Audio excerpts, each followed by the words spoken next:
The California desert sun beat down mercilessly on the tarmac as Petty Officer Third Class Nora Kellerman stepped off the transport vehicle, her sea bag slung over one shoulder. The Joint Special Operations Training Facility stretched before her like a fortress of tan buildings and razor wire, shimmering in the 100-degree heat. She had been told to report to Building 7 for advanced marksmanship training, though the orders still made little sense. 3 months out of boot camp, and somehow her name had appeared on a roster meant for the military's elite shooters. The moment she walked through the door of the range facility, conversation stopped. A dozen pairs of eyes turned toward her, scanning her uniform for the telltale patches and insignia that would mark her as one of them. They found nothing. No trident, no eagle, globe, and anchor with a scout sniper designation. Just the plain working uniform of a junior sailor fresh from the fleet.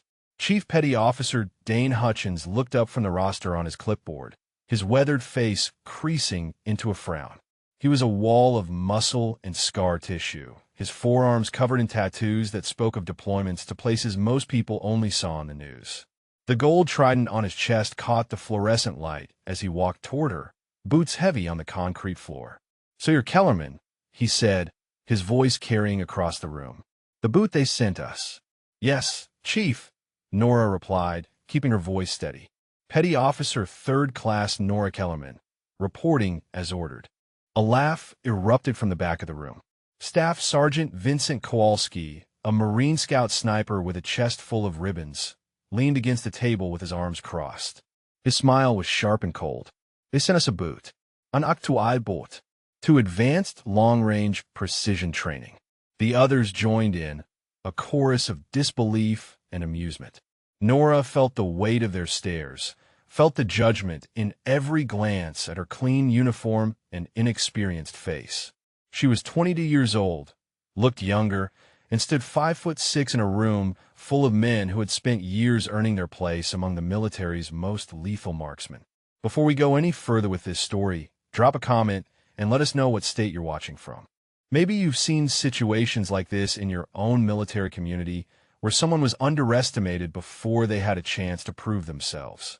Chief Hutchins flipped through the papers on his clipboard, shaking his head. "Says here you qualified expert with the M16 in boot camp. That's cute. You know what we do here, Kellerman? We shoot targets at distances your rifle instructor probably couldn't even see." "I'm aware, Chief," Nora said quietly. "Are you?" Kowalski pushed off from the table and walked closer, circling her like a predator sizing up prey. "Because this isn't boot camp qualification day. This isn't plinking at 300 meters with iron sights. We're talking about precision shooting at distances over 2,000 meters. We're talking about reading wind that changes every second, about calculating for Coriolis effect, about making shots that most people think are impossible." Nora stood at attention, her eyes fixed on a point on the far wall. She had learned long ago that the best response to doubt was silence. Her father had taught her that during those long Montana mornings when they would hike into the mountains before dawn, when he would show her how to read the wind in the grass, how to feel the weight of the air, how to become part of the landscape rather than fight against it. "Tell me something, Kellerman," Hutchins said, stepping so close she could smell the coffee on his breath. "Why are you here? Who did you sleep with to get on this roster?" The room went silent again, but this time the quiet held a different quality. Even Kowalski looked uncomfortable. Nora's jaw tightened, but she kept her voice level. "I received orders, Chief. I follow orders." A voice spoke up from the side of the room. "Let her try," the man said. Petty Officer First Class Garrett Lund sat on a bench near the window, older than most of the others, his face lined with the kind of patience that came from years of training shooters. "If she can't hack it, she'll wash out like everyone else who doesn't belong here." Hutchins turned to glare at Lund, then back at Nora. "Fine. You want to waste our time, Boot? Welcome to Advanced Precision Rifle Training. Course is 8 weeks. Qualification distances start at 800 meters and go up from there. 80% of students who start this course don't finish it. Most of those who do finish have years of combat experience and hundreds of hours on a rifle range. You have boot camp and whatever amateur hour shooting you did before you enlisted. He thrust a packet of papers at her. Your gear issue is at 0800 tomorrow. Range time starts at 0900. I suggest you spend tonight studying, because tomorrow you're going to find out real fast that you don't belong here. Nora took the papers, her hands steady despite the adrenaline coursing through her veins. Understood, Chief. As she turned to leave, Kowalski called after her. Hey, Boot, I'm starting a pool. Taking bets on how many days before you quit. I'm giving you 3. Anyone want to bet on 4? The laughter followed her out into the blazing afternoon sun. The barracks room was sparse and utilitarian, with cinder block walls painted the same industrial beige as every military building Nora had ever seen. She sat on the edge of her rack, the training packet spread across the thin mattress, studying the course outline by the dim light of the overhead bulb. 800 meters tomorrow. The distance didn't worry her. She had made shots twice that far in the mountains above Kalispell, tracking elk through terrain where a miscalculation meant going home empty-handed and her family going without meat for the winter. But this wasn't Montana. These weren't the rifles she had grown up with. The worn Winchester her father had taught her to shoot when she was 10 years old, the custom-built precision rifle they had saved for 2 years to buy when she turned 16. Tomorrow she would be handed military hardware, equipment she had only seen in training manuals, and expected to perform in front of men who wanted nothing more than to watch her fail. She thought of her father then, of his weathered hands showing her how to read the mirage dancing above heated ground, how to feel the subtle shifts in air pressure that meant the wind was about to change. He had been a hunting guide, a man who could read the mountains like other people read books, and he had passed every bit of that knowledge to his only daughter during those long seasons they spent together in the high country. He had died 2 years ago, a heart attack in the woods he loved, and Nora had joined the Navy 3 months later with no clear plan beyond escaping the empty house and the memories that filled every corner of it. The next morning arrived with the harsh clang of reveille echoing through the barracks. Nora dressed quickly, her movements automatic from months of military routine, and made her way to the supply building. The armorer was a grizzled gunnery sergeant named Miles Devereaux, who looked her up and down with an expression that suggested he had already heard about the boot in the advanced course. You Kellerman? He asked, not waiting for an answer before turning to the racks of rifles behind him. He pulled out a weapon and set it on the counter with a heavy thunk. M110 semi-automatic sniper system. You qualified on this in boot camp? Nora examined the rifle. No, Gunny Sergeant. M16A4 was our qualification weapon. Devereaux snorted. Of course it was. This fires 7.62 NATO, effective range out to 800 meters, though we push it further here. You know how to zero optics? Yes, Gunnery Sergeant. We'll see. He handed her the rifle along with a drag bag, ammunition, and a spotting scope that probably cost more than her first car. You break it, you bought it. And trust me, you can't afford it on a third-class salary. By the time she reached the range, the other students were already there. 12 of them in total, not counting her. Navy SEALs, Marine Scout snipers, Army Special Forces. Men who had earned their place through years of training and combat deployments. They watched her approach with expressions ranging from amusement to outright hostility. Chief Hutchins stood at the front of the group, his arms crossed over his chest. Glad you could join us, Kellerman. We were just discussing today's qualification. 800 meters, 10 rounds. You need to score at least 70 points out of a possible 100 to continue in the course. Wind is gusting between 8 and 12 miles per hour from the northwest. Temperature is already 95 degrees and climbing. Questions? No, Chief, Nora said. Good. You're up first. Let's get this over with. The range stretched out before her, a flat expanse of packed earth and scrub brush with targets set at various distances. The 800-meter station was marked with a small flag that snapped and twisted in the wind. Nora moved to the firing line, feeling the weight of their stares on her back. She set up her position carefully, extending the bipod legs, settling into a prone position behind the rifle, checking the scope adjustments. She's taking forever, someone muttered behind her. Probably doesn't even know how to load it. Give her time, another voice said. More time we waste watching her fail, Less time we spend shooting in this heat. Nora blocked them out, focusing instead on the target downrange. She could see the mirage, that telltale shimmer of heat rising from the ground, bending and distorting like water. The wind pushed at her from the left, stronger than Hutchins had estimated, probably closer to 15 miles per hour. She made her calculations, adjusted the scope, and settled her cheek against the stock. The first shot surprised her with its recoil, different from the hunting rifle she knew, sharper and more mechanical. But the fundamentals were the same. Breathe, settle, squeeze. The spotting scope operator called out her hit. Center mass, 9 points. Lucky shot, Kowalski said loudly enough for everyone to hear. Nora fired again. Another 9 points. Then an 8 as the wind gusted unexpectedly. She adjusted, recalculated, fired again. 9 points. The rhythm came back to her, that meditative state where the world narrowed to nothing but wind and distance and the gentle pressure of her finger on the trigger. 10 rounds later, she stood and stepped back from the line. Hutchins walked to the spotting scope, his face unreadable as he tallied the score. 86 points, he announced, his voice flat. Kellerman passes the 800-meter qualification. The silence that followed was deafening. Nora kept her face neutral, her father's voice echoing in her memory. Let the work speak for itself, Nora girl. Don't boast, don't explain. Just show them what you can do. Must be the equipment, someone said finally.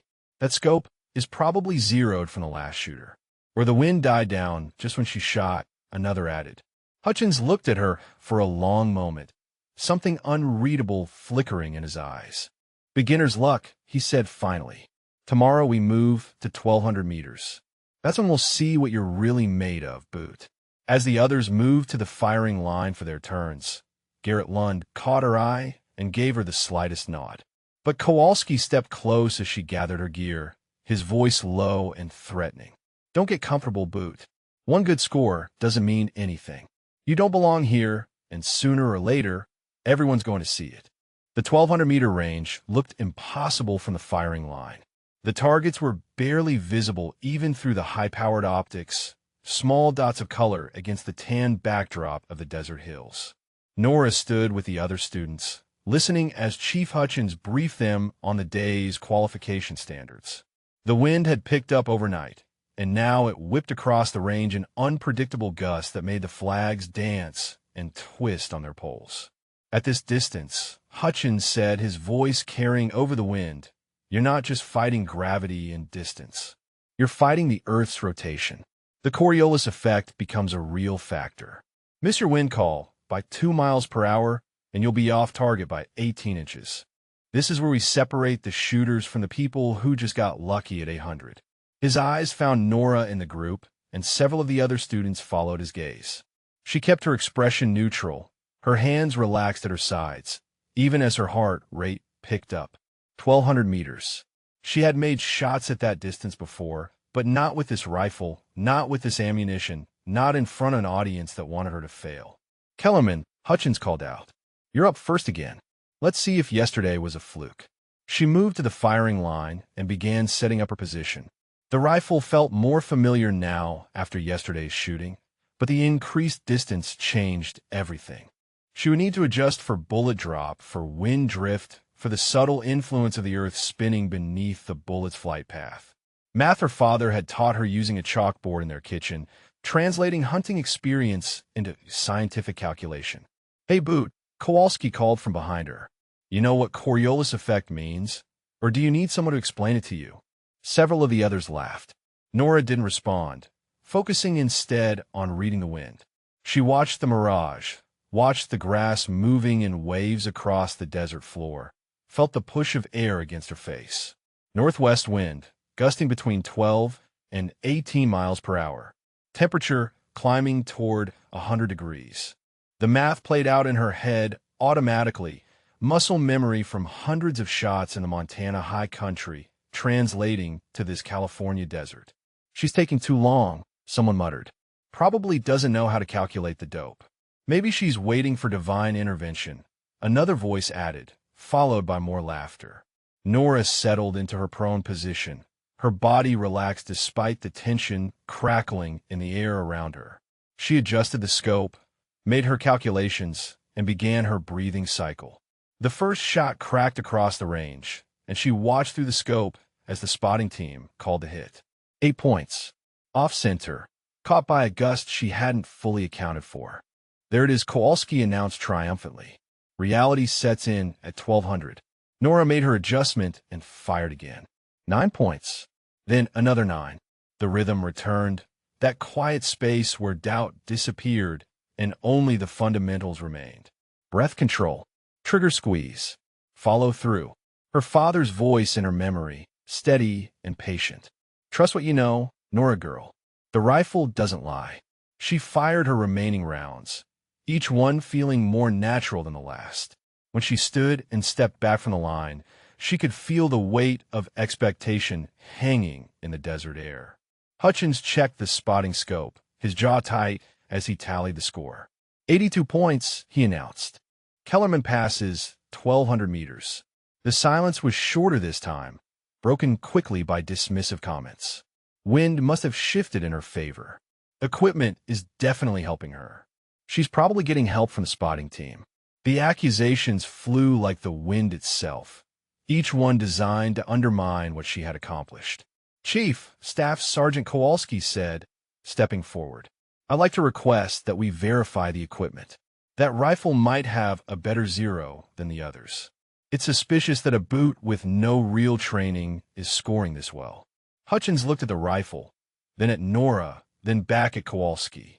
The equipment is standard issue for this course, Staff Sergeant. Same as everyone else uses. Then maybe we should rotate rifles, Kowalski pressed. Let her shoot with a different weapon tomorrow. See if she can replicate these scores. Fine, Hutchins said after a moment. Tomorrow at 1,600 meters, Kellerman shoots with rifle number 7. That work for you, Staff Sergeant? Works for me, Chief. Nora said nothing, gathering her gear as the others moved to the firing line. She had expected this, had known that every success would be questioned and dismissed. But she also knew something they didn't. It wasn't the rifle that made the difference. It was the thousands of hours she had spent in the mountains, learning to read conditions that would kill you if you made a mistake, learning to make shots that meant the difference between eating and going hungry. As she walked back toward the equipment building, Garrett Lund fell in a step beside her. Don't let them get to you, he said quietly. I've been doing this for 15 years, and I've seen maybe 3 natural shooters in all that time. People who just understand it instinctively, who can read wind and distance like it's written in a language only they can see. You're one of them. Nora glanced at him, surprised by the kindness in his voice. Thank you, petty officer. Call me Garrett when we're not on the line. And Kellerman? Don't hold back tomorrow. I know what you're doing, shooting just well enough to pass. But these guys won't respect you for going easy. They'll only respect you if you show them what you can really do. He walked away before she could respond, leaving her standing in the shade of the equipment building with his words echoing in her mind. Did she want their respect? Or did she just want to honor her father's memory by proving to herself that everything he taught her had value, that those years in the mountains hadn't been wasted? That evening, sitting alone in the barracks, she pulled out the photograph she kept in her pocket. Her father standing beside a massive elk they had taken together, both of them grinning at the camera, the Montana mountains rising behind them in the late afternoon light. She had made the shot at 1,400 meters, a distance her father said was impossible until she proved him wrong. Tomorrow, they would give her a different rifle and expect her to fail. Tomorrow, they would watch her struggle with unfamiliar equipment and finally see the boot they believed her to be. She folded the photograph carefully and tucked it back in her pocket. Tomorrow, she thought, they would find out just how wrong they were. Rifle number 7 was a disaster. Nora could tell the moment Gunnery Sergeant Devereaux handed it to her that morning, the weight distribution slightly off, the stock loose where it shouldn't be. This was the rifle they gave to students who were washing out, the one that had been dropped and repaired and dropped again, the one that barely met minimum standards but technically still functioned. She didn't complain, didn't ask for a different weapon. She simply signed for it, gathered her ammunition, and headed to the range where the others were already waiting. The 1,600-meter course stretched into the distance, The targets, so far away they seemed to shimmer and disappear in the heat waves rising from the desert floor. "Morning, Boot," Kowalski said with a smile that didn't reach his eyes. "Heard you got Rifle 7. That's a tough break. Thing shoots about 2 minutes of angle on a good day. I'm sure you'll do fine." Chief Hutchins stood at the front of the group, his expression unreadable as he watched Nora approach. "Today we're at 1,600 meters," he announced. "This is the distance where equipment quality starts to matter, where a loose stock or a worn barrel can mean the difference between a hit and a miss. Kellerman, you're up first. Let's see how you do with a rifle that hasn't been babied." The other students spread out behind the firing line, their attention focused on her in a way that felt predatory. They wanted to see her fail, needed to see her fail, because if she succeeded again, it meant that maybe, just maybe, she belonged here. And that thought threatened everything they believed about who deserved to be among the elite. Nora moved to the line and began her setup. The loose stock shifted under her grip, requiring her to apply constant pressure to keep it stable. The scope had been zeroed for someone else's eye relief, forcing her to adjust her head position in a way that felt awkward and unnatural. She checked the bore, saw the wear patterns that suggested the rifling was nearly shot out. This weapon had maybe 500 rounds left before it would need to be retired completely. 1,600 meters. Her father had taught her to shoot at that distance using Kentucky windage and holdover.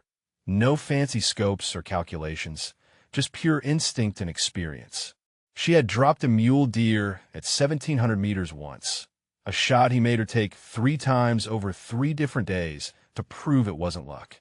The deer had been feeding in a valley below their position, and the wind had been swirling unpredictably between the ridges. "You gonna shoot today, or just think about it?" Someone called out. Nora settled into position, fighting the rifle's tendency to shift and wobble. The wind was stronger today, gusting hard enough to push sand across the desert floor in visible streams. She watched the mirage, watched the flags, felt the pressure against her face. 20-mile-per-hour winds, gusting to 25. Temperature already over 100.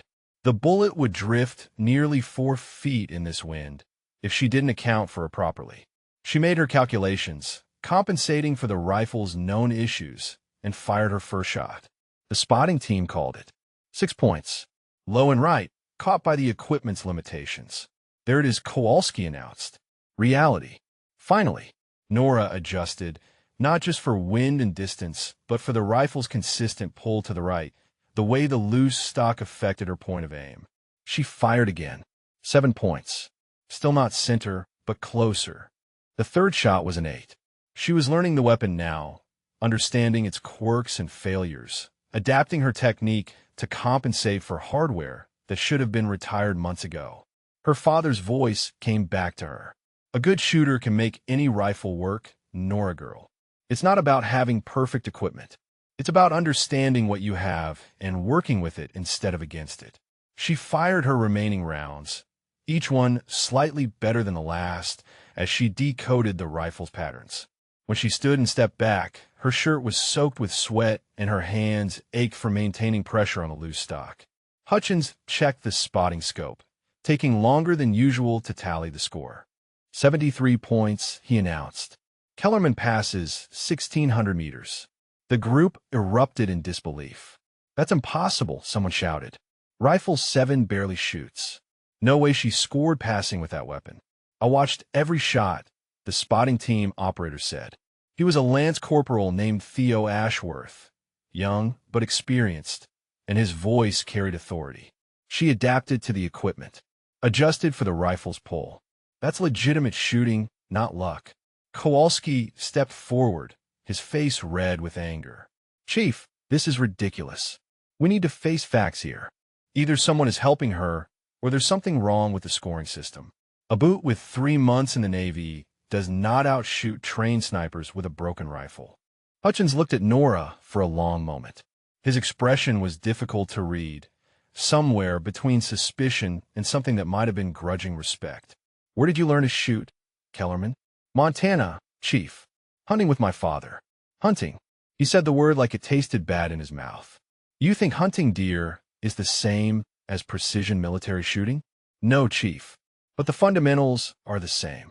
Wind reading, distance calculation, equipment adaptation. My father taught me that a good shooter makes do with what they have. Your father must have been one hell of a teacher, Garrett Lund said from the side of the group. Not many people could do what she just did with Rifle 7. Hutchins turned to address the entire group. Tomorrow we move to 2,000 meters. Equipment assignments will be random draw. No more special requests. If Kellerman can shoot, we'll know for sure at that distance. 2,000 meters is where talent runs out and training takes over. That's where we'll see what she's really made of. As the others moved to take their turns on the firing line, Nora gathered her gear and headed back to the equipment building. Her shoulders ached from fighting the rifle, and her head pounded from the heat and concentration. But she had passed. Again, despite everything they had thrown at her. Garrett caught up with her halfway to the building. That was impressive, he said quietly. I've seen professional shooters fail at 1,600 with a good rifle. You passed with Rifle 7. That takes serious skill. Or serious stubbornness, Nora replied. Both, probably. He paused, then continued. They're going to keep pushing. Keep trying to break you. Hutchins doesn't like being wrong, and Kowalski has too much ego invested in seeing you fail. It's going to get worse before it gets better. I know. You ready for 2,000 meters? Nora thought of her father, of those long Montana mornings when they would shoot across canyons and valleys, when he would make her calculate every variable twice before letting her take the shot. She thought of the custom rifle they had built together, the one that could reach out past 2,000 meters with the right load and the right conditions. The one she had left at home when she joined the Navy, unable to bear bringing it with her after he died. I'm ready, she said. 2,000 meters looked like the edge of the world. From the firing line, Nora could barely make out the target frames, even with her naked eye, just vague shapes wavering in the superheated air that rose from the desert floor. The morning briefing had been tense, with Hutchins explaining that at this distance, every variable mattered. Temperature gradients, air density, even the altitude of the range itself became factors that could push a bullet off target by feet instead of inches. The random rifle draw had given Nora weapon number 3, a midly off-the-road piece of equipment that neither helped nor hindered. Fair enough, she thought as she signed for it. Kowalski had drawn Rifle 1, the best weapon in the armory, and his smile suggested he saw this as divine justice finally balancing the scales. As the students gathered at the range, Nora noticed something different in the atmosphere. Several of the other shooters had failed at 1,600 meters, their scores falling below the 70-point threshold required to continue. The group was smaller now, down to 9 students, including herself. The ones who remained were the best of the best, men who had years of experience and training. And then there was her, the boot who kept passing despite every obstacle they placed in her path. Chief Hutchins stood before them, his arms crossed, his face grim in the early morning light. 2,000 meters, he began, is where this course gets real. At this distance, you're dealing with subsonic transition for most rounds. You're fighting significant bullet drop, wind drift measured in yards, not inches, and the Coriolis effect becomes impossible to ignore. Of the 9 of you standing here, maybe 5 will pass today, maybe less. He paused, his eyes finding Nora in the group. At this distance, raw talent isn't enough. You need training, experience, and thousands of hours behind a rifle. You need to have made this shot so many times that the calculations are automatic, that your body knows what to do before your mind catches up. The implication was clear. This was where Nora would finally fail, where her hunting background would prove insufficient against military precision shooting. Several of the other students nodded in agreement, their expressions confident. Kowalski looked positively gleeful. Kellerman, you're up 3rd today. Lance Corporal Ashworth will spot for you. Standard qualification, 10 rounds, 70 points minimum to pass. Nora took her place behind the previous shooters and watched as the first man, a Navy SEAL named Hutchins had called Petty Officer Raines, took his position. Raines was smooth and professional, his movements economical and precise. He fired his 10 rounds methodically, and when he stood, the spotting team called his score. 84 points. Solid passing score, and Rains accepted the congratulations of his peers with quiet confidence. Kowalski went second. He took his time setting up, making a show of his calculations and adjustments. When he fired, each shot was deliberate and controlled.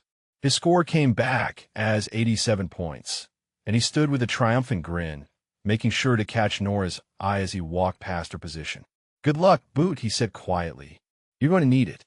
Nora moved to the firing line, Theo Ashworth taking his position at the spotting scope beside her. She began her setup, extending the bipod, checking the scope, loading her first round. 2,000 meters. She had made shots at this distance before, but only a handful of times, and always with her father beside her, guiding her calculations and confirming her reads. The wind was the biggest challenge today. It wasn't steady but gusty and unpredictable, shifting direction every few minutes as the desert heated unevenly.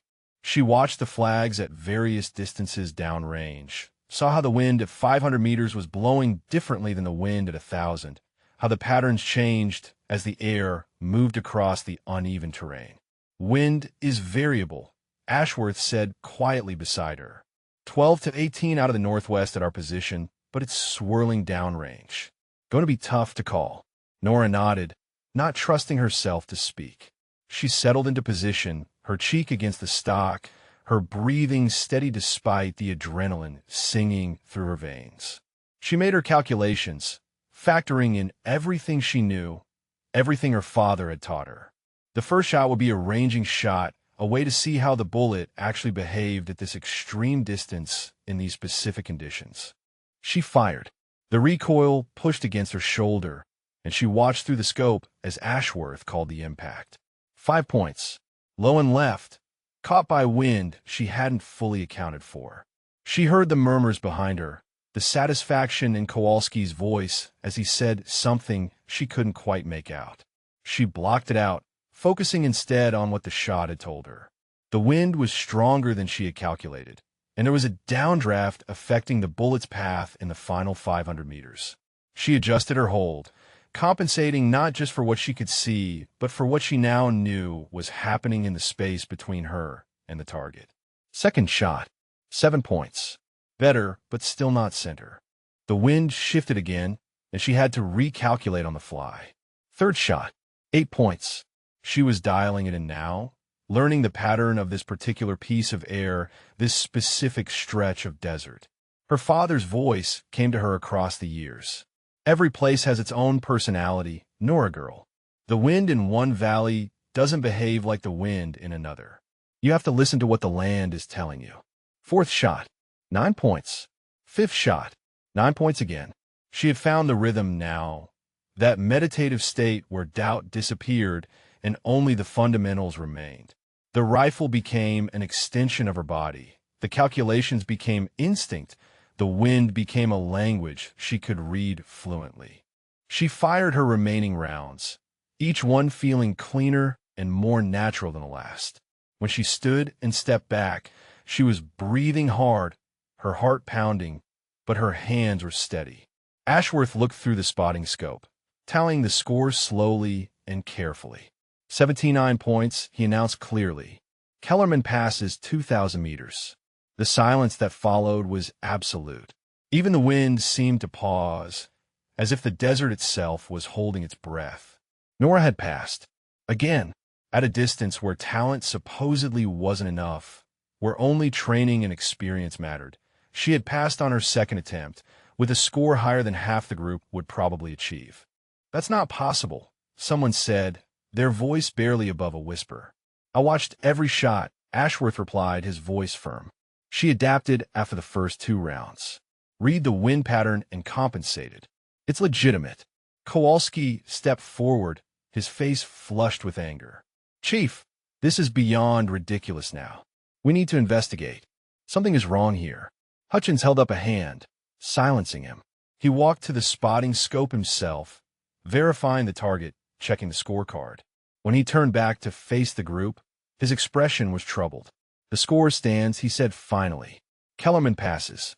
He looked at Nora, then really looked at her, and she saw something shift in his eyes. Not quite respect, Not yet, but acknowledgement. Recognition that maybe, just maybe, she was more than the boot they had all assumed her to be. Tomorrow, he said, his voice carrying across the range, we move to 2,200 meters. This course is almost over. For more days, for more distances. If you can't handle the pressure, now is the time to drop out. No shame in recognizing your limitations. But as he said it, his eyes stayed on Nora, and she understood the real message. They would keep pushing, keep testing, keep trying to find her breaking point. And she would keep passing, keep proving them wrong, until they finally accepted what Garrett and Ashworth had already seen. The night before the 2,200-meter qualification, Nora couldn't sleep. She lay in her rack staring at the ceiling, listening to the distant sounds of the desert night, thinking about how close she was getting to distances that even her father had rarely attempted.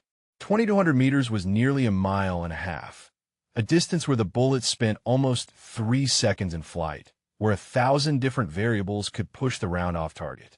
She thought about the way Hutchins had looked at her after yesterday's qualification, that flicker of something in his eyes that might have been doubt. Not doubt in her abilities anymore, but doubt in his own assumptions about who could and couldn't become an elite shooter. Kowalski's anger had been expected, almost comfortable in its predictability. But Hutchins' uncertainty was more dangerous because it suggested he was starting to question the very foundations of how he evaluated talent.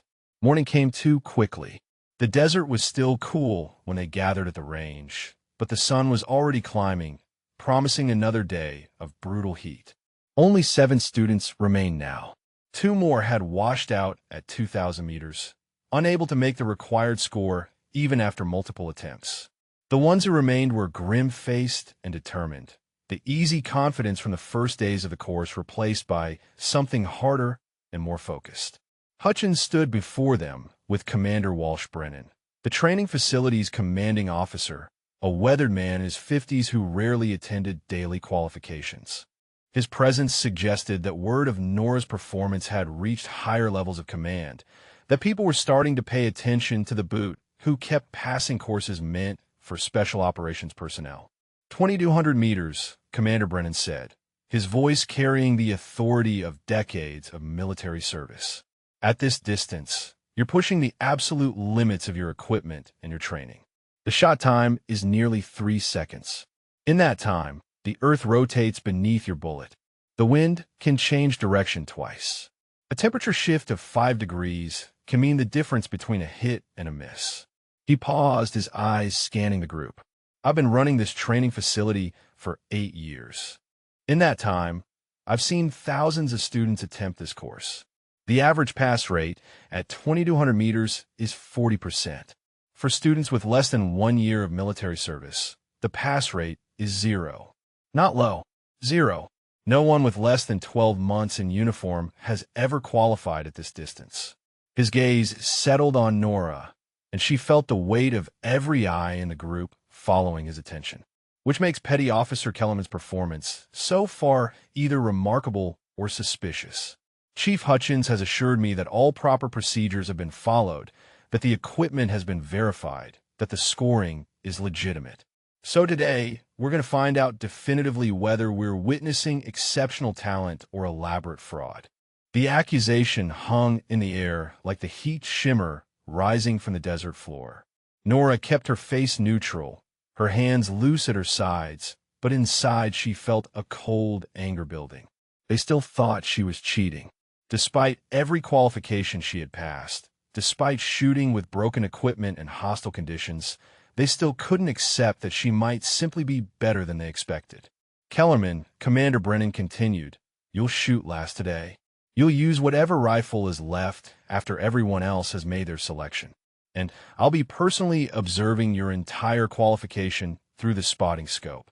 If there's any irregularity, any hint of assistance or manipulation, I'll see it. Understood?" "Yes, sir," Nora replied, her voice steady. "Good. Let's begin." She watched as the others took their turns, each one fighting the extreme distance and the building wind. Petty Officer Raines went first and scored 73 points, barely passing. A Marine Staff Sergeant named Connor went second and failed with 68 points. Kowalski took his position third, his movements tight with tension, and when he stood, his score was 71 points. Passing, but not by much, and his face showed the strain of barely meeting the standard. Garrett Lund shot fourth and passed with 80 points, his experience and training evident in every smooth motion. The remaining two students both passed with scores in the mid-70s, leaving Nora to shoot last with rifle number 9, an older model with a reputation for inconsistent performance. As she moved to the firing line, she was acutely aware of Commander Brennan positioning himself at the spotting scope, of Hutchins standing beside him, of Kowalski and the others watching from behind the line with expressions ranging from hope to hostility. They wanted her to fail, needed her to fail. Because if she passed, if she continued to succeed at distances that should have been impossible for someone with her experience, it meant everything they believed about talent and training and who belonged in their elite world was wrong. Nora began her setup, ignoring the audience, focusing instead on the target that seemed to float and shimmer in the distance. 2,200 meters.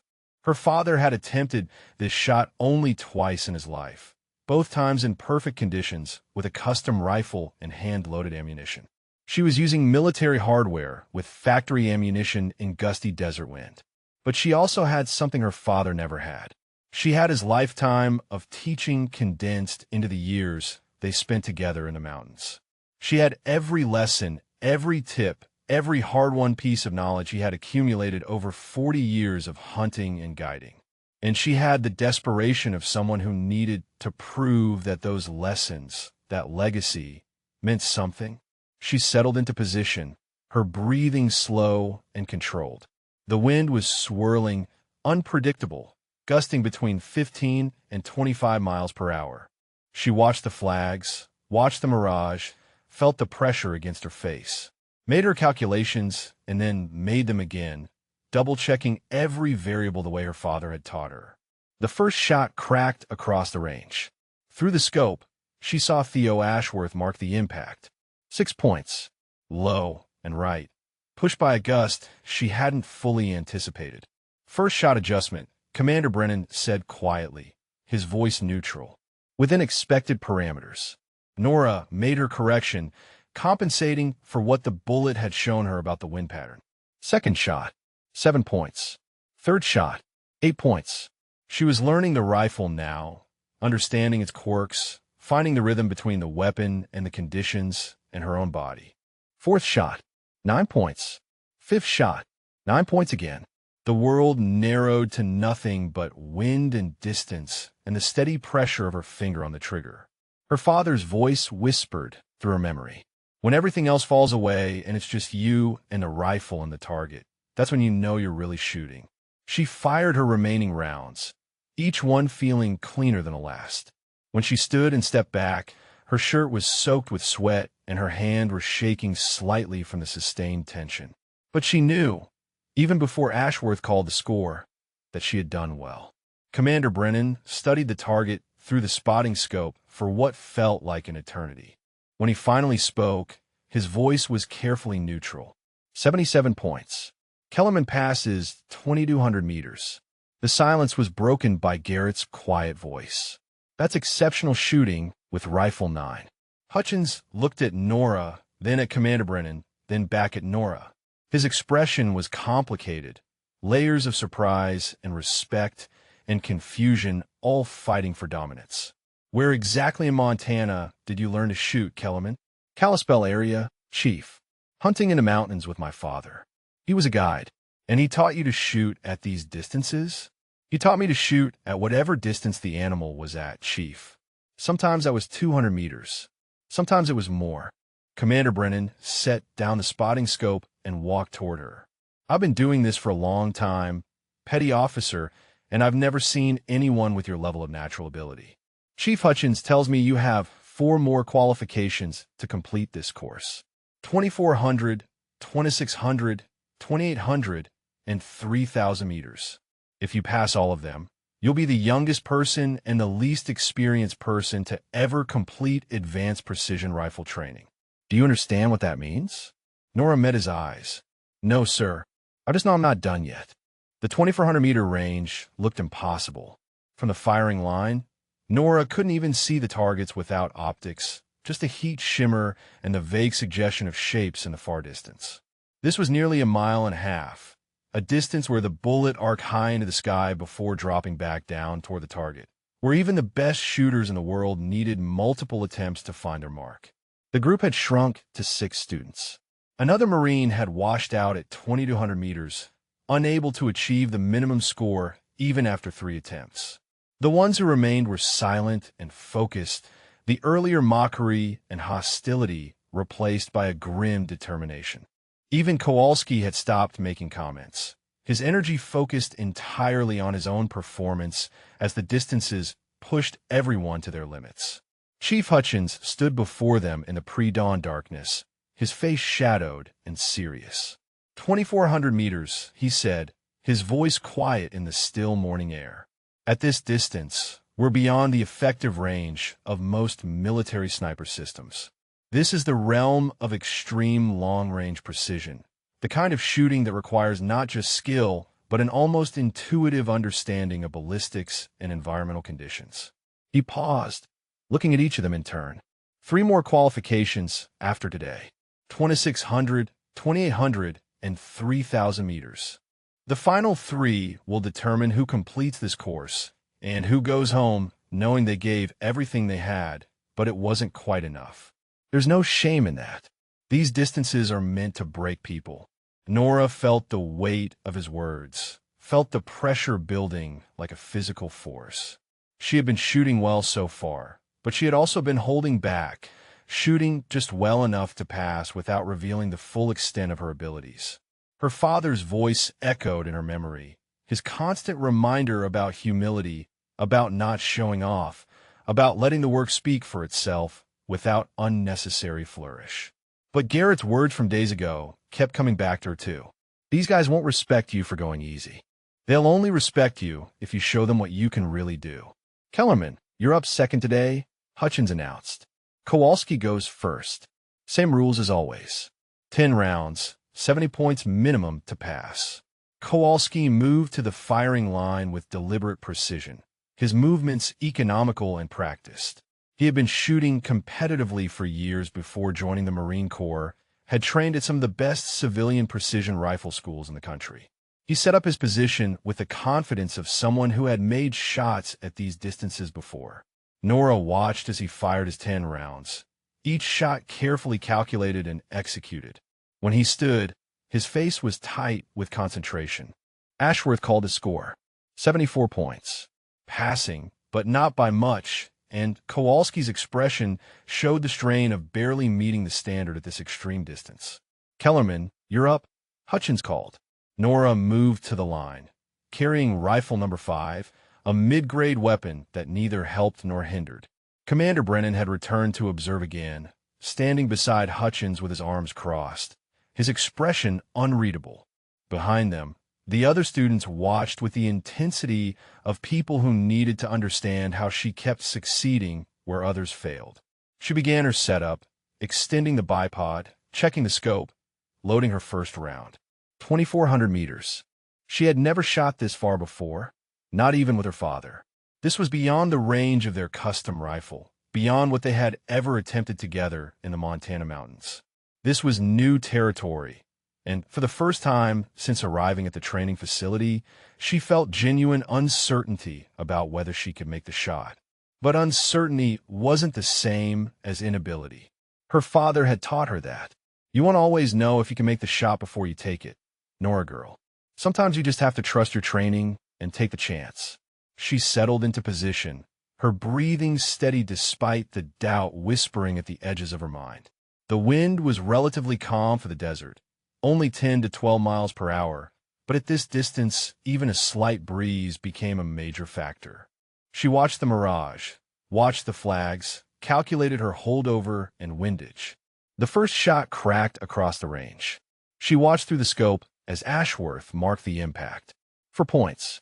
Way off, caught by something she hadn't accounted for properly. She heard the murmurs behind her, heard satisfaction in someone's voice. Maybe this was finally the distance where she would fail. Nora analyzed the shot, trying to understand what had gone wrong. The bullet had gone high and left, suggesting she had overcompensated for both drop and wind. She adjusted her calculations, cutting her holdover in half and reducing her windage correction. Second shot. 6 points. Better, but still not good enough. She's struggling, someone said quietly behind her. About time. Nora blocked out the voices, focusing instead on what the rifle was telling her. The bullet was flying differently at this extreme distance, spending so long in the air that factors she had barely considered before were now dominating the equation. She made another adjustment, trusting her instincts more than her calculations. Third shot. 7 points. That's more like it, Hutchins said quietly to Commander Brennan. This is where experience separates from raw talent. But Nora was starting to understand the pattern now. At this distance, the mathematical calculations were less important than the intuitive feel for how the bullet moved through the air. She thought of those long-range shots in Montana, the ones where her father would tell her to forget the numbers and just feel the shot. Fourth shot. 8 points. Fifth shot. 9 points. The murmuring behind her stopped. She had found a rhythm, that perfect state where the rifle became an extension of her will. Sixth shot. 9 points. Seventh shot. 9 points again. She was in the zone now, reading the conditions not with her mind, but with some deeper sense that came from thousands of hours watching bullets fly. Eighth shot. 9 points. Ninth shot. 8 points as the wind shifted slightly. 10th shot. 9 points. She stood and stepped back, her heart pounding, knowing she had done something different this time. She had started poorly, but adapted quickly, finding the solution through instinct rather than calculation. Ashworth studied the target through the spotting scope, taking his time with the tally. When he spoke, his voice carried clearly across the range. 80 points. Kellerman passes 2,400 meters. The silence was absolute. She hadn't just passed. She had scored higher than Kowalski, higher than anyone else would probably score today. And she had done it after starting with 2 terrible shots, demonstrating an ability to adapt that went beyond simple skill. Commander Brennan walked to the spotting scope and verified the score himself. When he turned back, his expression had changed. The skepticism was gone, replaced by something that looked like wonder. "How'd you do that?" he asked, his voice genuinely curious. "Those first 2 shots were terrible. Then you just figured it out." "I stopped trying to calculate and started trusting what the rifle was telling me, sir," Nora replied. "Sometimes the math doesn't work at these distances. Sometimes you just have to feel it." "Feel it," Brennan repeated, as if testing the words. He looked at Hutchins. "In 30 years of military service, I've heard a lot of shooting advice. But I've never heard anyone describe extreme long-range precision as something you feel. That's because most people can't feel it," Garrett Lund said from behind them. "Most of us have to calculate everything, check and double-check every variable. But true natural shooters, the ones who come along maybe once in a generation, they can feel the shot before they take it. They can read conditions in a way that can't be taught." Kowalski stood apart from the group, his face red with barely controlled anger. "She got lucky," he said, his voice tight. "Started bad and got lucky. That's all." But no one else seemed to agree. Even Hutchins was looking at Nora with a new expression, something that might have been respect mixing with a confusion. "Tomorrow is 2,600 meters, he said finally. "That's the distance that gives this course its reputation. That's where we'll really see what you're made of, Kellerman." As the others took their turns at the firing line, Nora gathered her gear and headed back toward the equipment building. Her hands were shaking slightly, not from fear but from the realization of what she had just done. She had passed 2,400 meters with a score that would stand out in the record books. She had demonstrated an ability to adapt that even the instructors couldn't explain. And she had only 2 more days to decide whether to keep holding back or to show them everything she was truly capable of. The night before the 2,600-meter qualification felt different.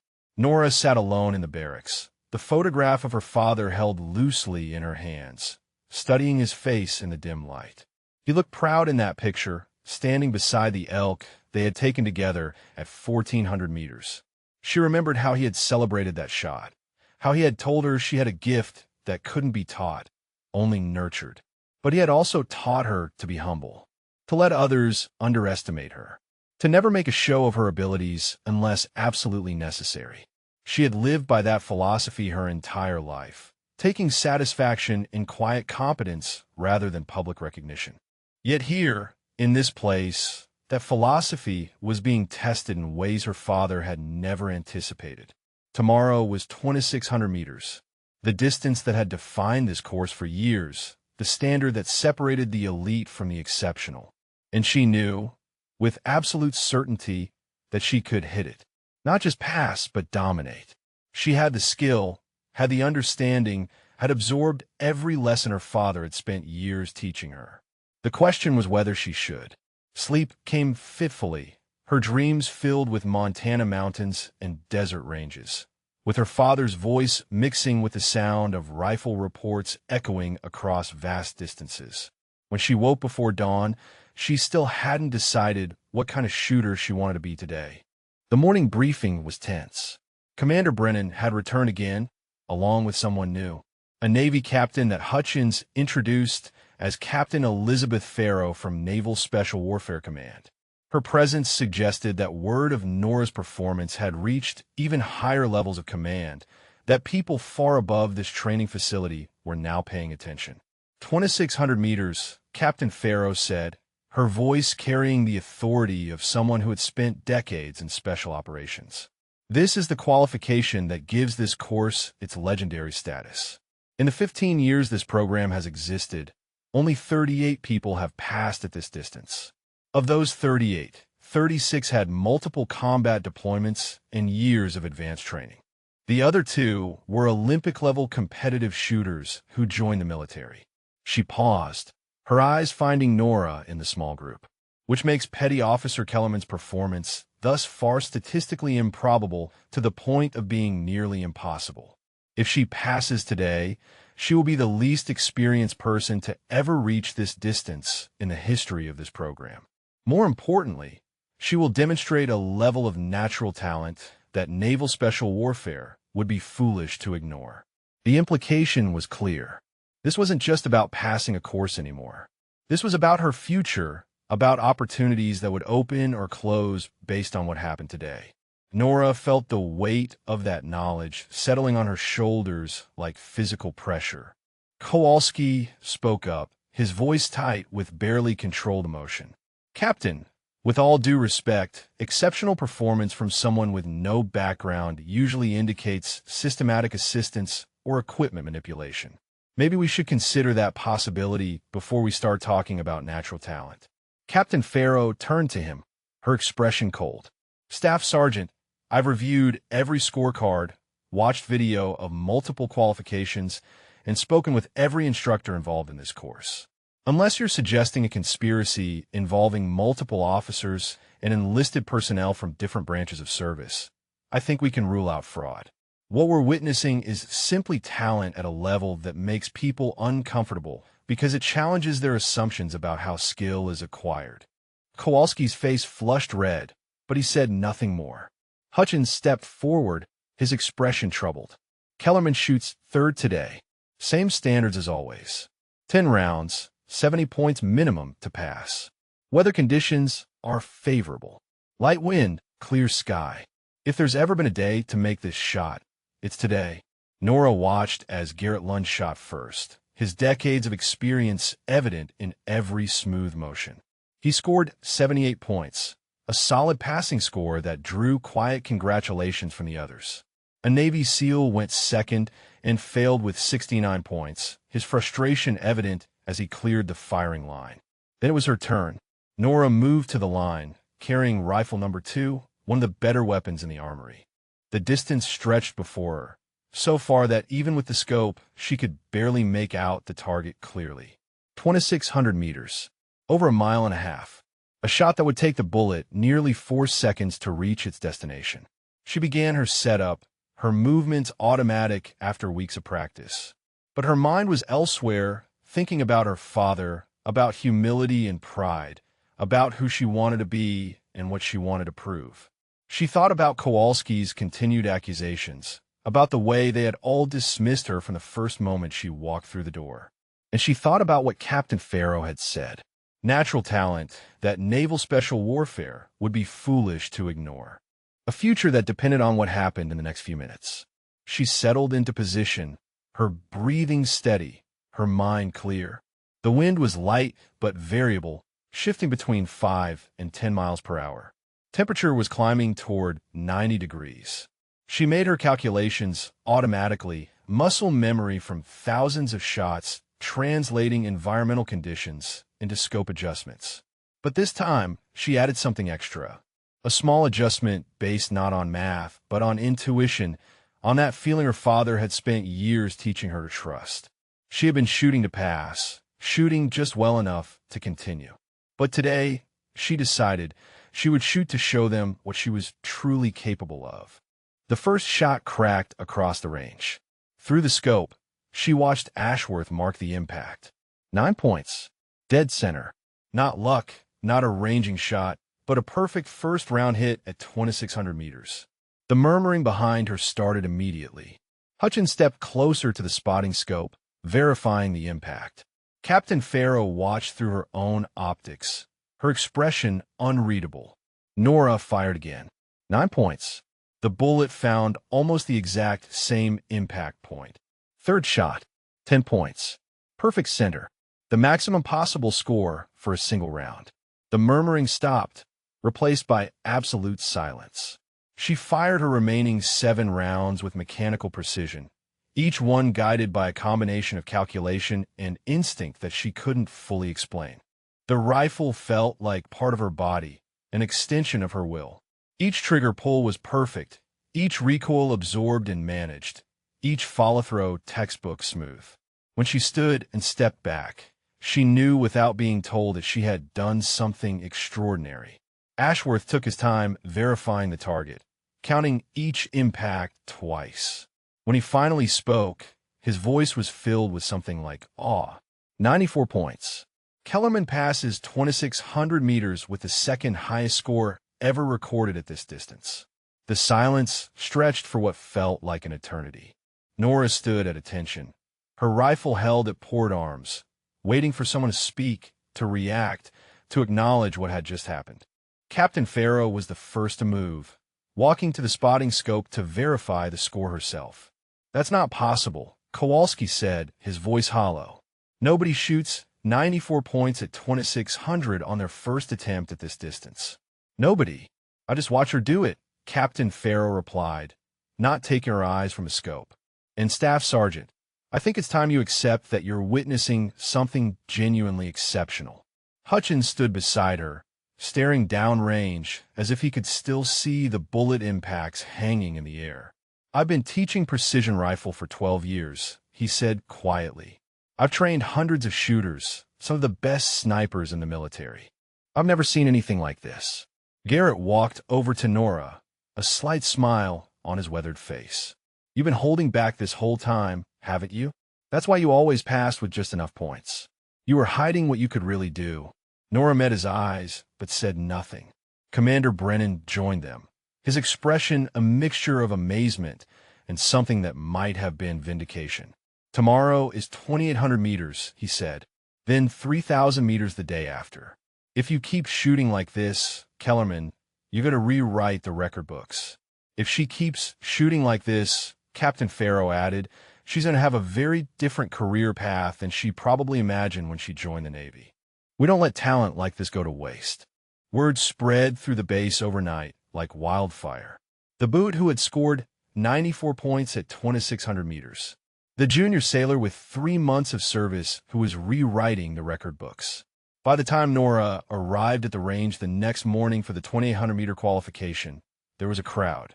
Not just the remaining students and instructors, but personnel from across the training facility. SEALs from other courses, Marine snipers who had heard the stories, Navy officers who wanted to see if the rumors were true. Even the base commander had shown up, a stern-faced admiral who normally stayed in his office reviewing paperwork. They lined the range like spectators at a sporting event, all of them waiting to see if yesterday's performance had been a fluke or the real thing. Chief Hutchins looked uncomfortable with the attention, his jaw tight as he briefed the remaining 4 students. 2,800 meters, he said, his voice carrying across the suddenly quiet crowd. At this distance, we're beyond the capability of standard military sniper rifles. This is extreme long-range precision, the kind of shooting that requires custom equipment and years of experience.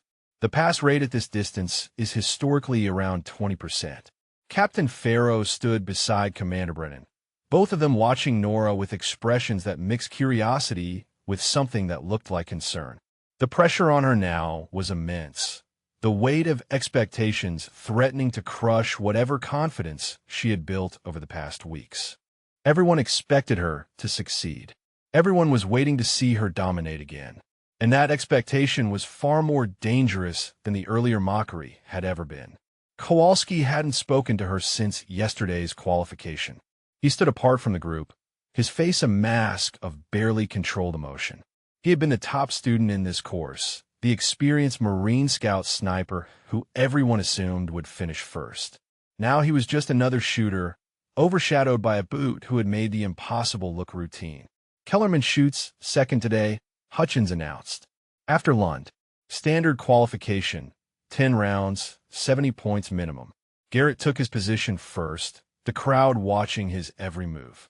He was a consummate professional, his setup perfect, his shooting smooth and controlled. When he finished, Ashworth called his score. 76 points. Solid passing score that would have been impressive on any other day. But today, with everyone waiting to see what Nora would do, it felt almost anticlimactic. Then it was her turn. Nora moved to the firing line, feeling the weight of hundreds of eyes on her back. Someone had brought rifle number 1 for her, the best weapon in the armory, as if the equipment could somehow explain her success. She began her setup, trying to block out the crowd, trying to find that quiet mental space where only the rifle and the target existed. But it was harder today. The pressure was suffocating, the expectations overwhelming. She settled into position and looked downrange at a target so distant it seemed impossible that a bullet could reach it. 2,800 meters, nearly 2 miles. A shot her father had never attempted, a distance that pushed even the best equipment to its absolute limits. She made her calculations, adjusted her scope, controlled her breathing. But her first shot felt wrong, even as she pressed the trigger. The recoil seemed harsher, the follow-through less smooth. Through the scope, she watched Ashworth mark the impact. 5 points. Way off target, low and right. A murmur ran through the crowd.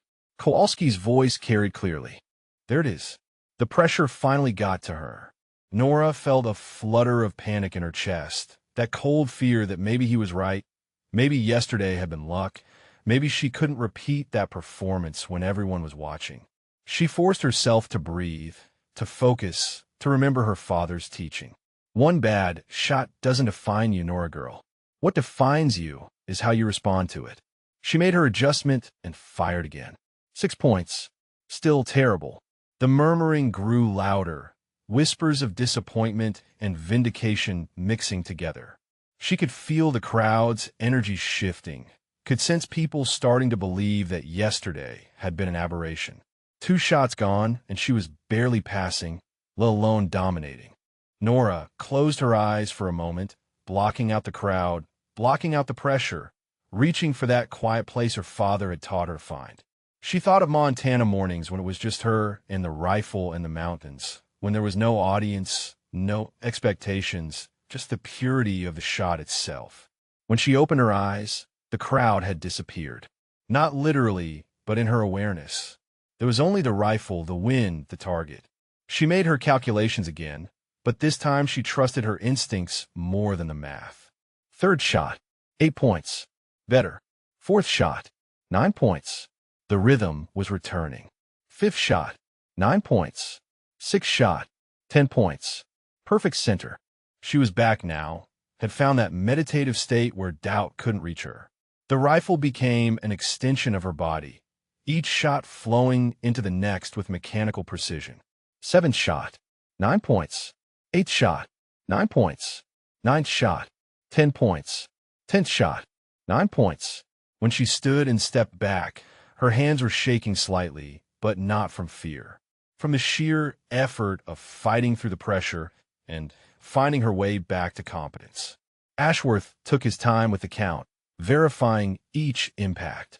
When he spoke, his voice carried clearly across the silent range. 84 points. Kellerman passes 2,800 meters. The crowd erupted, not in mockery this time, but in something that sounded like relief mixed with admiration. She had passed, not with the spectacular score from yesterday, but with a score that demonstrated resilience, the ability to overcome adversity, to fight through bad shots and finish strong. Captain Farrow was the first to approach, her expression serious but not unkind. "That was the most important qualification you've shot so far," she said quietly. "Yesterday you showed us raw talent. Today you showed us mental toughness, the ability to overcome pressure and self-doubt. That's what separates good shooters from great ones." Hutchins nodded in agreement. "I've seen plenty of shooters have one perfect day and then fall apart when the pressure increases. You didn't fall apart. You fought through it." Garrett joined them, a slight smile on his face. Starting with a 5 and a 6 at 2,800 and still finishing with 84 points? That's gutsy shooting. But Kowalski stepped forward, his face still troubled. "She's still passing," he said, his voice strained. "Still succeeding where others fail. How does someone with 3 months of service keep beating people with years of experience?" "Because talent doesn't care about time in service," Commander Brennan replied. "And the sooner you accept that, Staff Sergeant, the better off you'll be." The crowd began to disperse as the remaining students prepared for their turns. Nora gathered her gear, her mind already turning to tomorrow's final qualification. 3,000 meters. The ultimate test, the distance that had defeated more shooters than any other in the program's history. If she could pass that, she would complete the course. She would prove once and for all that she belonged here. That evening, sitting alone in the barracks, she pulled out her father's photograph again. She could almost hear his voice, could almost feel his hand on her shoulder the way it had been on so many Montana mornings. "Tomorrow," she thought, "tomorrow I finish what you started teaching me all those years ago. The final qualification. The one that would determine not just whether she passed the course, but what kind of shooter, what kind of warrior, what kind of person she would become." She folded the photograph carefully and tucked it into her pocket, where it would rest against her heart during tomorrow's shot. 3,000 meters. Nearly 2 miles. The shot that would change everything. The morning of the 3,000-meter qualification dawned clear and still, the desert air cool before the sun could heat it into something oppressive. Nora stood at the edge of the range in the pre-dawn darkness, looking out at a distance so vast it seemed to stretch into infinity. 3,000 meters. Nearly 2 miles. A shot that would take the bullet over 4 seconds to reach its target. A distance where the Earth's rotation became a significant factor, where a breath of wind could push the round-off target by yards. The crowd was even larger today. Word had spread beyond the base, and shooters from nearby military installations had driven in to watch. The legendary 3,000-meter qualification, with a pass rate that historically sat around 15%, and the Boot who had been rewriting every assumption about talent and training. Television crews from military news networks had even shown up, though Captain Farrow had banned them from the actual firing line. Chief Hutchins stood before the 3 remaining students. 2 had washed out at 2,800 meters, unable to achieve the minimum score even after multiple attempts. Only Nora, Garrett Lund, and surprisingly, Kowalski remained. The Marine had barely passed yesterday with 71 points, his face showing the strain of shooting at the absolute limits of his capabilities. 3,000 meters, Hutchins said, his voice carrying in the still morning air. This is the distance that defines elite precision shooting. In the 15-year history of this program, only 19 people have passed at this distance. Of those 19, 17 had over 5 years of military service and multiple combat deployments. The other 2 were Olympic-level competitive shooters. He paused, looking at each of them. If you pass today, you join a group so exclusive that you could fit everyone in a single room. You become part of a legacy that represents the absolute pinnacle of precision rifle marksmanship. But more than that, you prove to yourself that you have the skill, the mental toughness and the determination to achieve something that most people believe is impossible. Captain Farrow stepped forward, joined now by the base admiral and several senior officers from Naval Special Warfare Command. Petty Officer Kellerman, she said, drawing everyone's attention. Regardless of what happens today, your performance in this course has been extraordinary. You've already demonstrated abilities that have caught the attention of people at the highest levels of military leadership.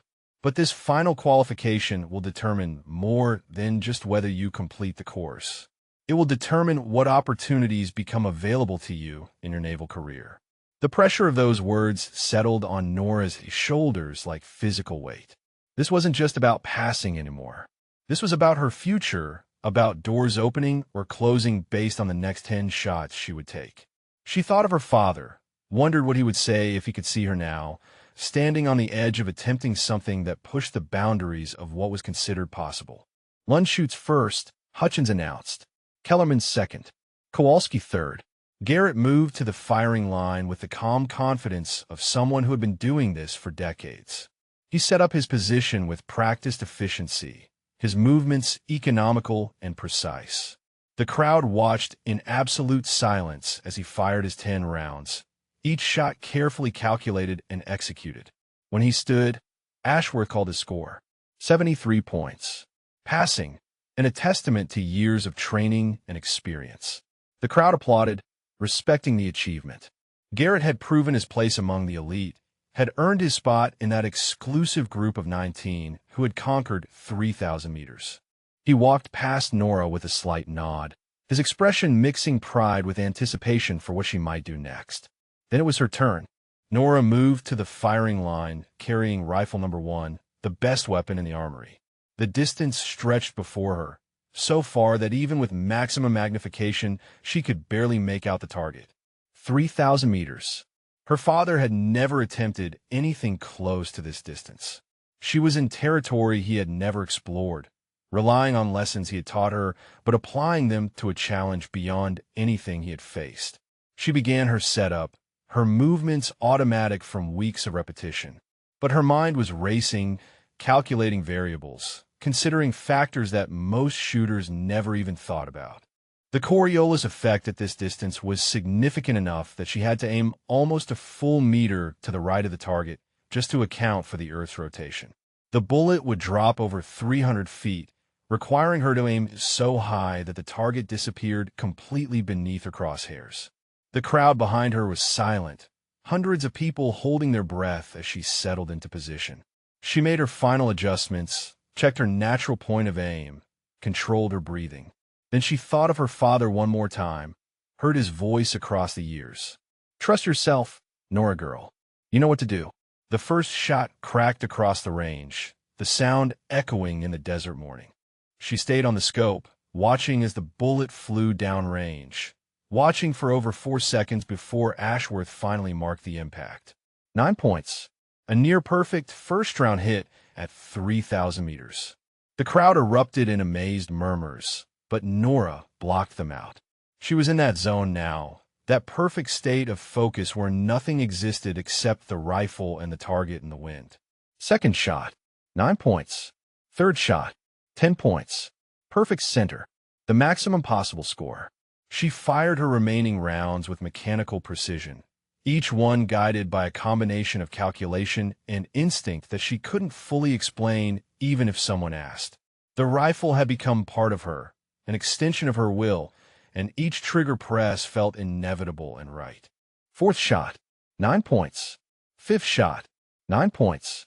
Sixth shot, 10 points. Another perfect center hit. The crowd's noise grew louder with each impact, but Nora didn't hear it. She was somewhere else entirely, in that space her father had taught her to find where doubt and pressure couldn't reach. Seventh shot, 9 points. Eighth shot, 9 points. Ninth shot, 10 points. 3 perfect hits out of 9 shots at 3,000 meters, a feat that seemed to defy physics and probability. She had 1 shot remaining, one final chance to prove everything she had been working toward. She settled into position one last time, her breathing calm, her mind clear. She thought of Montana, of morning mist rising from mountain valleys, of her father's hand on her shoulder, of every lesson he had spent years teaching her. She thought of the journey that had brought her here, from those Montana mountains to this California desert, from isolation and mockery to this moment where hundreds of people waited to see what she could do. She pressed the trigger. The rifle recoiled. The bullet flew. For 0.3 seconds of flight time across nearly 2 miles of desert air. And then Ashworth's voice, clear and strong. 10 points. Sit or hit. The silence lasted for perhaps 2 heartbeats. Then the crowd exploded, not just in applause, but in something that sounded like mixed with disbelief. Ashworth verified the target twice, counting each impact carefully. When he spoke again, his voice trembled slightly. 96 points. Kellerman passes 3,000 meters with the highest score ever recorded at this distance in the history of the program. Nora stood slowly, the rifle held at port arms, her legs shaking slightly from the sustained tension. She had done it. Not just passed, but dominated. For perfect 10-point hits at 3,000 meters. A score that would stand in the record books, that would be studied and analyzed and discussed for years to come. Captain Farrow was the first to reach her, her expression showing something that might have been tears barely held back. "Do you understand what you just did?" she asked quietly. "You didn't just pass. You set a standard that might never be matched." The crowd pressed forward, people wanting to shake her hand, to congratulate her, to be part of this historic moment. But Nora's attention was drawn to the edge of the group, where Chief Hutchins stood with Commander Brennan, both of them staring at her with expressions that mixed shock with something that looked like vindication. The crowd parted as Chief Hutchins walked toward Nora, his face showing emotions he had clearly been holding back for weeks. He stopped a few feet away, studied her for a long moment, then extended his hand. When he spoke, his voice was thick with something that might have been regret, mixed with respect. "I owe you an apology, Petty Officer Kellerman," he said. "From the moment you walked into my facility, I assumed you didn't belong. I saw a boot with no patches, no experience, no right to be in a course designed for the military's elite. I was wrong. Not just a little wrong. Completely, fundamentally wrong." Nora took his hand, feeling the strength in his grip. "You were doing your job, Chief. Protecting the standards of the course." "No," Hutchins said firmly. "I was protecting my assumptions, my beliefs about who could and couldn't become an elite shooter. You challenged everything I thought I knew about talent and training, and instead of being open to the possibility that you might be legitimate, I looked for reasons to dismiss you. That's not leadership. That's ego." Commander Brennan joined them, his expression showing similar acknowledgement. "I've been running this training facility for 8 years, he said. "I've seen thousands of students come through these courses, some with natural ability, some with years of training, some with both. But I've never seen anyone like you. What you just did at 3,000 meters wasn't just good shooting. It was something that defies conventional understanding of how skill is acquired." The base admiral stepped forward, a stern-faced man who carried himself with the authority of decades in uniform. His presence alone commanded attention, and the crowd quieted immediately. "Petty Officer Kellerman," he said, his voice carrying across the range. "In my 40 years of naval service, I have witnessed many impressive achievements. Combat actions that earned Navy crosses, innovations that changed how we fight wars, acts of courage that redefined what we thought possible. What you accomplished today ranks among the most impressive displays of skill I have ever seen in any military context." He paused, letting his words settle. "Your 96-point score at 3,000 meters doesn't just break the course record. It shatters it. The previous high score was 89 points, set by a Marine Scout sniper with 12 years of experience and 3 combat deployments. You exceeded that by 7 points with only 3 months of military service. That's not just exceptional. That's generational talent." Kowalski stood at the edge of the crowd, his face showing a complex mixture of emotions. He had shot last, had barely passed with 70 points, and the contrast between his performance and Nora's was stark and undeniable. He stepped forward slowly, and the crowd went silent, sensing the significance of this moment. "Kellerman," he said, his voice strained but honest. "I've been wrong about you from the beginning. More than wrong. I've been hostile, dismissive, and disrespectful. I let my ego and my assumptions blind me to what was right in front of me.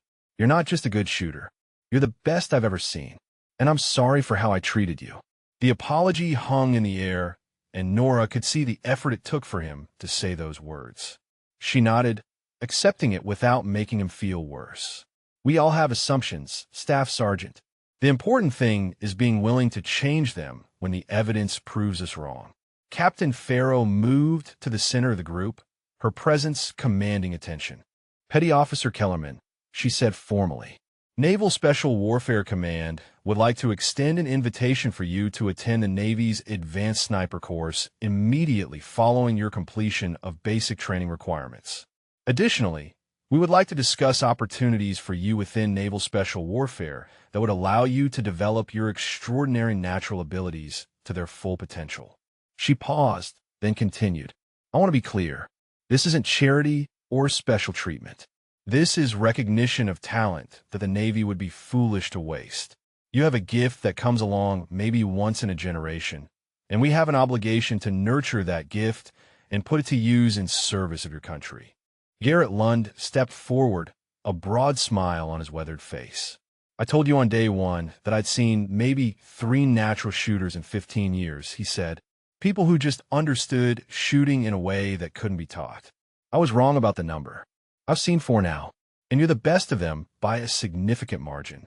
The television crews had managed to get closer, and reporters were shouting questions, asking about her background, about her training, about how someone so young and inexperienced could achieve what she had just done. Captain Farrow raised a hand, silencing them. "Petty Officer Kellerman will not be giving interviews today," she announced. "She has just completed one of the most demanding qualifications in military shooting. She deserves time to process what she's accomplished without being treated like a circus attraction." But as the crowd began to disperse, people kept approaching, wanting to shake her hand, to congratulate her, to simply be near someone who had done something they had witnessed but still couldn't quite believe. SEALs with decades of experience, Marine snipers with multiple combat tours, Army Special Forces shooters who had thought they had seen everything. All of them offering respect, acknowledgement, recognition. Theo Ashworth, who had spotted for her through most of the qualifications, approached with a scorecard in his hand. "I've been a spotting team operator for 3 years," he said. "I've called impacts for hundreds of shooters at every distance. But I've never seen shooting like yours. The way you adapted to conditions, the way you fought through pressure, the consistency at extreme distances. It was like watching someone speak a language that only they fully understood." Nora took the scorecard, looking at the numbers that represented weeks of work, of pressure, of proving herself shot by shot. But more than that, they represented her father's legacy, the knowledge he had spent years passing down to her in those Montana mountains. She had honored his memory in the best way she knew how, by showing the world that everything he taught her had value. As the sun climbed higher and the desert heat began to build, the crowd gradually dispersed. People returned to their duties, their training, their lives, taking with them the story of what they had witnessed. The boot who had walked into advanced precision rifle training with nothing but natural talent and a hunting background. The junior sailor who had proven that sometimes conventional wisdom about how skill is acquired is simply wrong. Chief Hutchins approached one final time, his expression thoughtful. "You know what the hardest part of this is for me?" he asked. "It's realizing that if I had trusted my initial instincts, if I had been more supportive instead of hostile, you might have scored even higher. I might have helped develop your talent instead of trying to prove you didn't have any." Nora looked at him, seeing the genuine reflection in his eyes. "The resistance made me sharper, Chief. Made me focus harder, work cleaner, prove myself more thoroughly. Maybe that's what I needed." "Maybe," he said, "but it's still a lesson I won't forget. Sometimes the most important thing an instructor can do is recognize talent when it arrives in an unexpected package and nurture it instead of fighting it." As Nora walked back toward the barracks, her rifle slung over her shoulder, she pulled out the photograph of her father one more time. She studied his face, seeing the pride she imagined he would feel if he could see what she had accomplished. She had taken everything he taught her and used it to achieve something he never could have imagined. But more than that, she had proven something important. That talent didn't care about rank or experience or conventional paths. That sometimes the most extraordinary abilities came from the most unexpected places. And that underestimating someone based on appearance or background was the fastest way to be proven wrong. The graduation ceremony took place 3 days later in the same facility where Nora had first been mocked and dismissed. But everything had changed. The room was packed with personnel from across the base, with senior officers from multiple branches of service, with instructors who had come to witness the official recognition of something they had watched unfold over the past weeks. Commander Brennan stood at the podium, addressing the assembled crowd. Today we recognize the completion of advanced precision rifle training by 3 exceptional shooters. He began. Staff Sergeant Vincent Kowalski, United States Marine Corps. Petty Officer First Class Garrett Lund, United States Navy. And Petty Officer Third Class Nora Kellerman, United States Navy. He paused, letting the significance of that last name settle.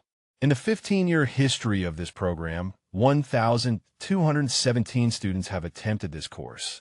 Only 389 have completed it. Of those 389, only 19 have passed the 3,000-meter qualification. Today, that number becomes 22.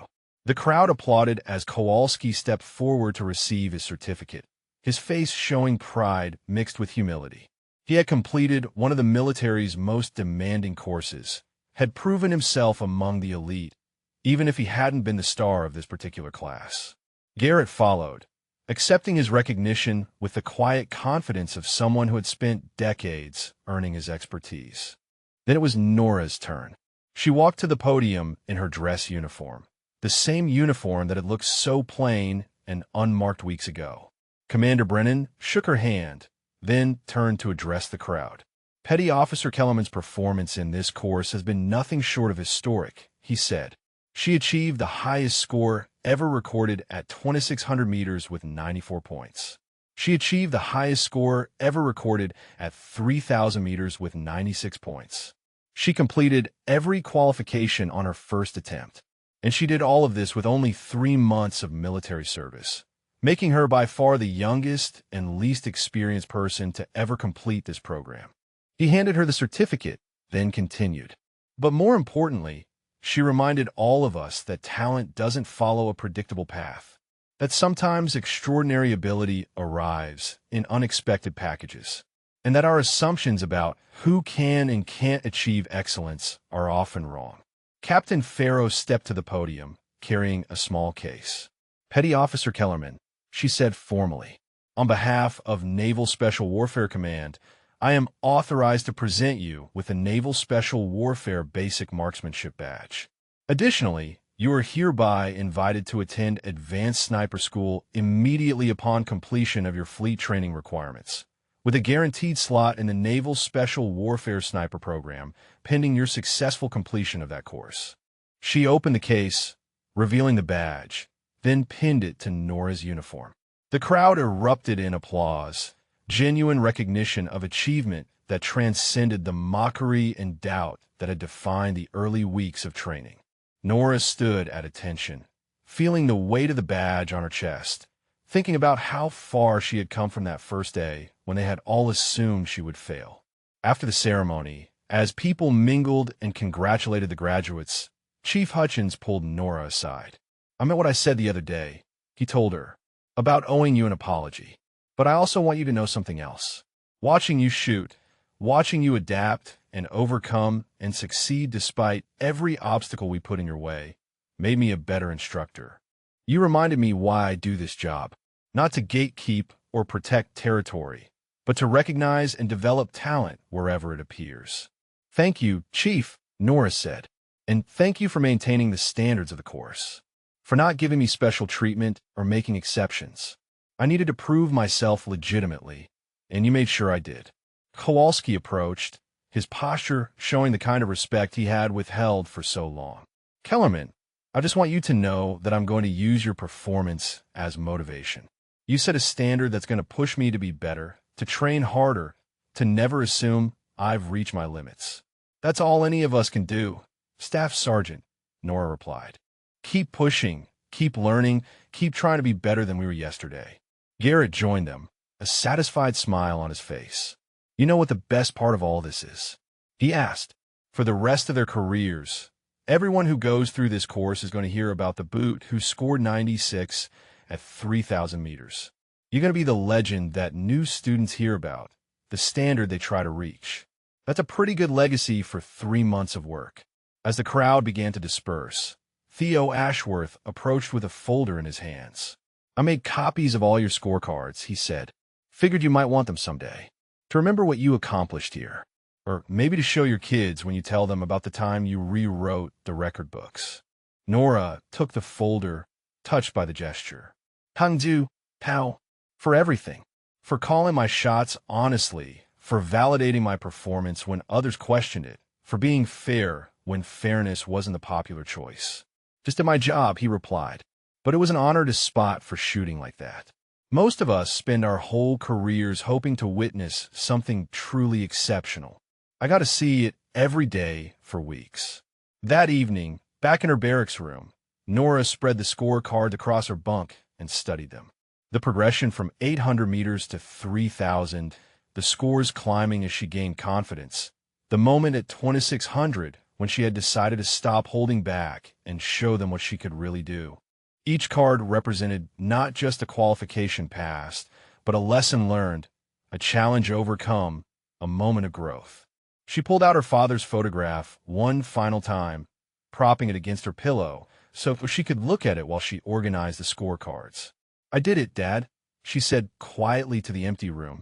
I took everything you taught me and used it to achieve something neither of us could have imagined. I honored your legacy in the best way I knew how. And in that moment, she felt a peace settle over her that she hadn't experienced since he died. The grief was still there, would probably always be there, but it was tempered now by the knowledge that his teaching had value, that the years they spent together in the mountains had prepared her for challenges beyond hunting, that his legacy would live on through her achievements. If this story moved you, drop a comment about what resonated most. Maybe it was Nora's journey from mockery to respect, or perhaps you've witnessed similar moments where someone proved the doubters wrong. Share your favorite part, or tell us about a time when you or someone you know showed hidden strength that changed everything. We'd love to hear your thoughts. A knock on the door interrupted her reflection. She opened it to find Captain Pharaoh standing in the corridor. May I come in, Petty Officer? Of course, ma'am, Nora said, quickly gathering the scorecards. Pharaoh entered and sat on the edge of the desk. Her posture relaxed, but her expression serious. I want to talk to you about what comes next, she said. The invitation to Advanced Sniper School is genuine, and Naval Special Warfare would very much like you to accept it. But I also want you to understand that accepting means committing to a career path that will be demanding, dangerous, and often thankless. I understand, ma'am. Do you? Pharaoh asked gently. Because right now you're a hero. You've achieved something extraordinary, and everyone knows it. But if you pursue this path, you'll go back to being a student again. Back to proving yourself again. And while your natural talent will always be there, you'll need to develop skills beyond shooting. Tactics, reconnaissance, survival, teamwork. Being the best shooter in the world doesn't make you the best sniper. Nora thought about that, about the difference between shooting targets on a range and applying those skills in combat. My father used to say that the shot is only 10% of hunting, she said. The other 90% is tracking, stalking, understanding the animal, reading the terrain, being patient. I think being a military sniper is probably similar. Pharaoh smiled. Your father was a wise man. And yes, that's exactly right. So the question is, are you ready to learn that other 90%? Are you ready to be a beginner again, even though you've just proven yourself to be exceptional at the shooting part? Nora looked at the photograph of her father, at his proud smile in that Montana mountain light. Yes, ma'am, she said. I'm ready, because proving I could shoot was never the end goal. It was just the beginning. Good, Pharaoh said, standing. Then report to Naval Special Warfare Orientation Course in 6 weeks. Bring that same humility and work ethic you showed here. And, Kellerman, don't lose that connection to why you started shooting in the first place. Your father's legacy isn't just in your skill. It's in your character. After Pharaoh left, Nora stood at the window looking out at the desert night, at the stars bright and clear in the dark sky. She thought about the journey from Montana to here, from isolation and grief to achievement and opportunity. She thought about the mockery that had greeted her arrival and the respect that had replaced it.